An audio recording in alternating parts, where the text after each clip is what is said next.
हाँ जी स्टूडेंट, सभी को नमस्कार। एडवोकेट गुरप्यार सिंह पंजाब से। लेटेस्ट जजमेंट्स है Barinder Kumar versus state of Haryana and others.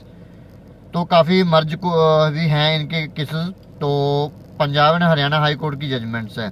इसके ऊपर पार्ट टाइम बीटेक का जिक्र किया हुआ है, जो बीटेक डिग्री से पहले जैसे मान लीजिए सुप्रीम कोर्ट का जजमेंट था थापर यूनिवर्सिटी का, जैसे JRN यूनिवर्सिटी की बीटेक डिग्री टेक्निकल कोर्सेज को इनवैलिड करार कर दिया था, भी कोई मानता नहीं। बट ये तो बिल्कुल फैसला उल्टी है इसके ऊपर।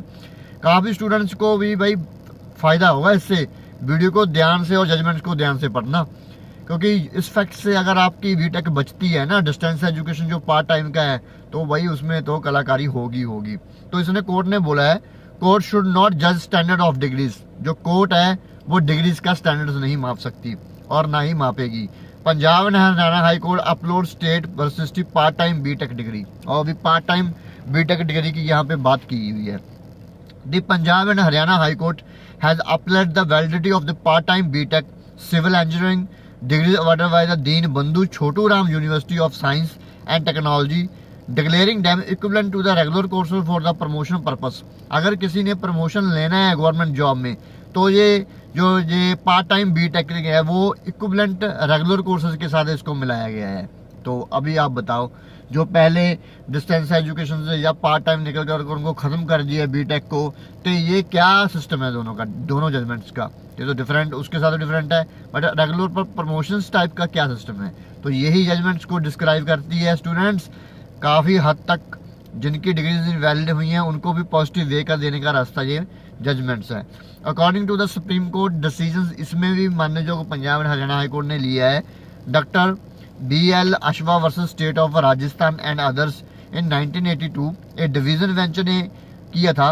Once a degree is awarded by the duly recognised institution, the question of its recognisation और equivalency is primary for the employer to determine, and unless specially declared invalid by a competent authority, such a degree must be treated as valid for all service matters. It will further held that the court should not sit in judgments over the standard or quality of degree awarded by the university unless there is an allegation of the gross irregularities। तो court ने यही बोला है भी, ये judgements का मैंने बताया है मानने जो सुप्रीम कोर्ट का, तो ये अथॉरिटी के ऊपर ही डिपेंड करता है डिग्री कैसे है, इक्विवेलेंट करती है कि नहीं है। बट कोर्ट इसके स्टैंडर्ड्स को, क्वालिटी और क्वांटिटी और इसके ऊपर जो भी इसकी quality of the degree standard awarded है उसको मापे नहीं कर सकती। मानने जो पंजाब हरियाणा हाई कोर्ट का ये बोलना है। और बेंच जस्टिस शर्मा के नोटेड के BTech weekend part time being the run by the university was duly approved by its academic and executive councils। तो इन्होंने बोला, ये यूनिवर्सिटी की जो बात कर रहे हैं मानने जो पंजाब हरियाणा कोर्ट भी, ये जो डिस्टेंस जो ये पार्ट टाइम बीटेक यहाँ से हो रहा था, ये दोनों ही एकेडमिक और एग्जीक्यूटिव काउंसिल से, ये दो चीज़ें सोचो। अगर आपकी डिग्रीज ऐसे पार्ट टाइम हुई हैं जो इसमें एग्जीक्यूटिव और एकेडमिक काउंसिल से अप्रूव्ड है, then this is the judgements for help you, and representing of the technical education department of the government is also participated.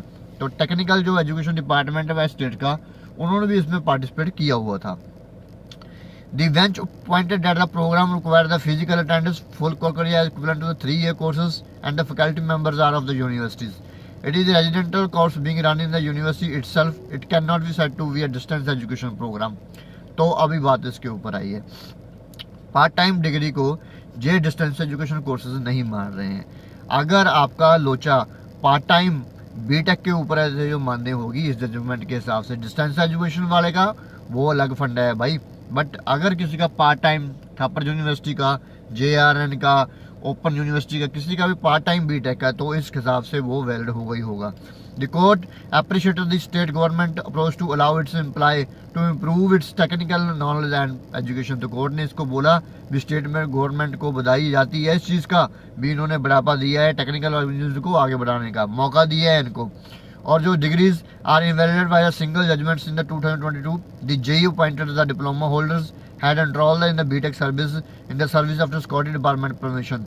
This was a change launched in 2011 in the BTech। तो यही इनका कहने का मतलब है कि पहले जो JEE लगे हुए थे बिजली बोर्ड में, उन्होंने पार्ट टाइम जो BTech की डिग्री थी 2013 में की है, जो गवर्नमेंट के हिसाब से चलती थी। तो देन जो सिर्फ एक हफ्ते में 2 दिन जो है कैंपस में विजिट करते थे, तो मानने जो हाई कोर्ट ने इसको बिल्कुल बीटेक को वैलिड करार दिया है। तो किसी भी स्टूडेंट्स का ऐसा जो सिस्टम में अभी पार्ट टाइम किसी के पास बीटेक है तो वो वैलिड है according to this judgement. Thank you so much. काफ़ी इसका स्टूडेंट्स का इस जजमेंट से बहुत ही भला होगा, जो पार्ट टाइम बार बार उसको डिपार्टमेंट कह रहा है ये इनवैलिड है, इनवैलिड है, इनवैलिड है। सो प्लीज़ इसका ध्यान से इसको पढ़ना, बहुत लंबा जजमेंट था तो वीडियो भी बहुत लंबा हो जाएगा। Then this is the case title for Barinder Kumar and others versus state of Haryana and others. Thank you.